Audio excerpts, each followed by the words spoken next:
How to delete Google Ads campaign. Hi everybody, welcome back to our channel. I'm back with a new video, and in today's video I'll be showing you the ways to delete Google Ads campaign.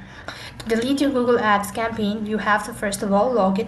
Before deleting it, keep this in mind that when you delete a campaign, there's no going back. That means you'll not be able to recover it once it is deleted.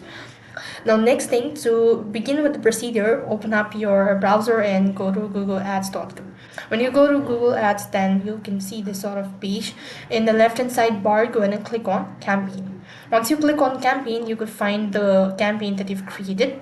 Now go ahead and select the campaign that you wish to delete it. So to delete it, you could see the box right in the corner in the left hand side bar. Just press that, and in the top you could see edit option. So click on the edit button, and next thing you'll be able to find is delete option. Click that delete option, and with that you'll have successfully deleted Google Ad campaign.